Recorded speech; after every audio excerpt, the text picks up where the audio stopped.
ang ating kakausapin lang po si Rear Admiral J. Tariela. At kailangan lang po nating unahin si Rear Admiral dahil meron siyang mahalagang appointment ngayong umagang ito. Admiral, magandang umaga po sir. Si Ricky Rosales, live po tayo sa DZXL. Good morning! Hello sir, magandang umaga po sa inyo at magandang umaga rin po sa inyong mga taga-subaybay. Opo. Sige, ito po yung may kinalaman nga sa panibagong aggression, assault na atin pong kinasasangkutan with the Chinese Coast Guard Admiral. Ano ho ngayon, paano ho ito ngayon pinag-uusapan po ninyo sa Coast Guard and ng executive? Kasi I understand, pinatawag po ng Pangulo ang ating ambassador sa China. Ano po may latest po ba rito, Admiral?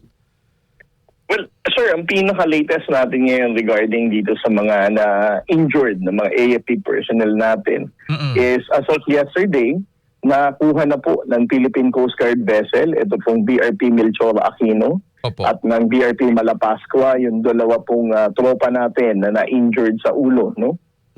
At kasalukuyan po silang bumabiyahe papuntang Palawan, and hopefully this morning, no, darating sila for them to get proper medical attention. And ang mailahad ko lang din po, no, dahil sa social media lumalabas na we ask permission from the Chinese government to allow us to do medical extraction na itong medical evac ng ating mga personnel. Wala pong katotohanan yan, no? These are just another lies and propaganda na pinakakalat ng Chinese government, no? Tayo po sa Philippine Coast Guard, and of course in accordance with international law, no, and the international norms, there's no reason for you to get permission from anybody, no? Yeah. Especially so na ito ay nasa loob ng ating exclusive economic zone. We are exercising our sovereign rights, and of course this is of light emergency, no? Kaya nagtataka nga po ako sa ipinapakalat na naman ng Chinese government na nagpaalam tayo. Wala naman. Regarding naman po doon sa tanong nyo tungkol sa pag-uusap ng ating pong Pangulo at ng Chinese ambassador, I'm not privy to the details of their conversation, but again, the reason why he was summoned by the president is because of the incident that recently happened the other day. Apo. Teka, unahin ko lang. So yung dalawang sundalo, meron na po ba silang pahayag sa inyo, Admiral? Kasi medyo masakit yung tama sa ulo yung hampas ng Chinese Coast Guard, ha? Sa mga social media pictures, madugo eh. Ano ho ang sabi nila sa inyo, Admiral? Well, meron po tayong medical doctor on board, no? And they were attended by a Coast Guard medical doctor. At ang assessment ng ating pong doktor, it was a head trauma. There is a laceration caused by the head trauma. Okay. Na tumama sa kanilang ulo. Meron din pong tinamaan sa daliri, sa kamay nila, kaya na-injured din yung mga daliri, no?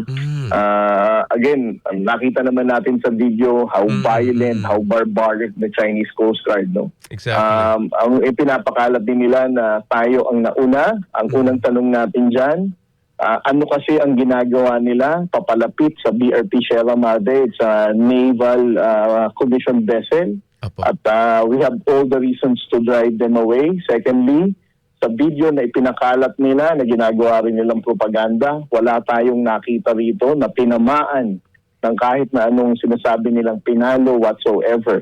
And again, kung meron ng China yan, siguro nagamit na nila as a propaganda material. Yes. But the mere fact that there are no videos that would support na tinamaan ng ulo yung mga tao nila, that's why they just have to respond back. Wala pong nangyaring ganyan. Ang ating pong kasundaluhan sa BRP Sierra Madre maintained professionalism and ensured, no, na hindi mag-escalate ang tension despite of the bullying na ginawa ng Chinese Coast Guard. Gaano katagal daw po yung naging confrontation doon at paluan, Admiral? Yung time na yon? Hindi naman ganun katagal, sir, no? Minutes lang din. Around 9 o'clock. Nung nakita natin na papalapit itong China Coast Guard boat at ang intention is for them to be driven away. That's why our AFP personnel has to deploy the rubber boat para palayuin sila. No?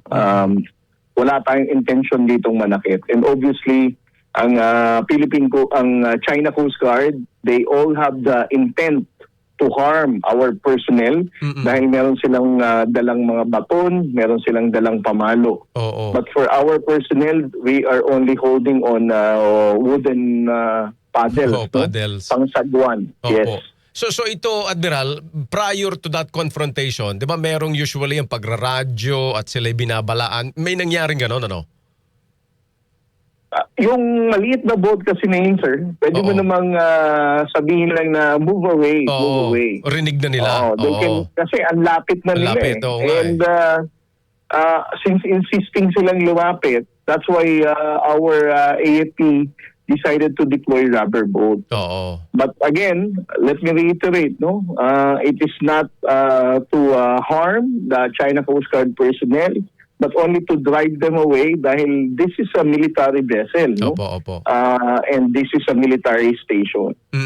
Alright. Sige, balik lang po ako. So ano po ang mangyayari, Admiral, pagka sasailalim pa po sa karagdagang check-up po yung dalawang sundalo, ano?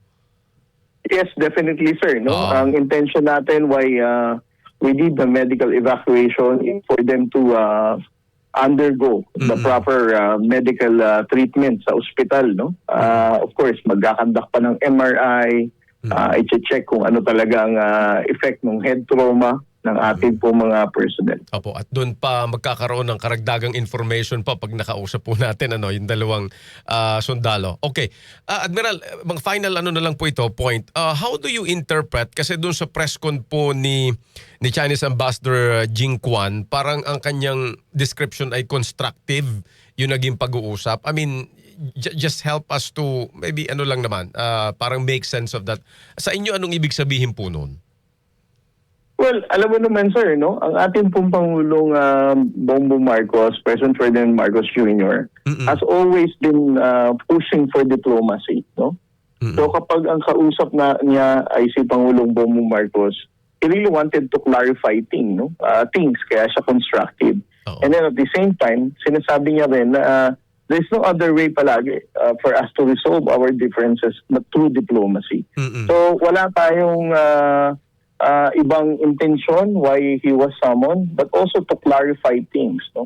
And to also assure each party na the only way that we can resolve our misunderstanding and to also lower the tension ay magkaroon ng pag-uusap. Okay. Sige po, final na lang, Admiral, doon po sa mga nakikinig nanonood sa atin, siyempre lalo na po yung mga karaniwang kababayan nating heavily invested po rito, nakita ko sa social media yung ilang mga hindi ba ito'y provocation na ng mga war and so on and so forth. Admiral, ano po ang inyong mensahe po sa ating mga kababayan? Alam mo, sir, minsan nalulungkot ako no? Kapag may man tayong mga kababayan, lalo na yung mga keyboard warriors na nagsasabi na ang ating mga sundalo, mga duwag, hinayaan silang batukan na lang or hampasin na lang, hindi man lang lumaban. But we are actually missing the point here, no? Instead of mocking our soldiers, we need to appreciate them more. Dahil alam naman natin, no? The moment that there will be a miscalculated response, it will lead to war. Kaya ang pasensya, ang professionalism, ang disiplina ng ating mga sundalo sa BRP Sierra Madre needs to be respected and admired instead of being mocked. Ito sana ang kailangan maintindihan ng ating sambayan ng Pilipino. And of course, to lower itong galit. No? Naintindihan naman natin ang galit ng ating kapwa Pilipino, but we support President Ferdinand Marcos that the diplomacy is our way to go in resolving our differences. Antindi rin po ng kalaban nyo sa disinformation, Admiral, sa mga panahong ito. Yes, sir. Oo. Minsan, sir, Pilipino pa. Kaya nga hindi ko na kayo muna tatanungin. Alam ko ang abala kayo dun sa mga issue ninyo with the senator, pero anyway, salamat Admiral. Thank you for your time, sir. Maraming po salamat. Salamat, Thank you, sir. Thank you. Si Admiral J. Tariala, tagapagsalita po for the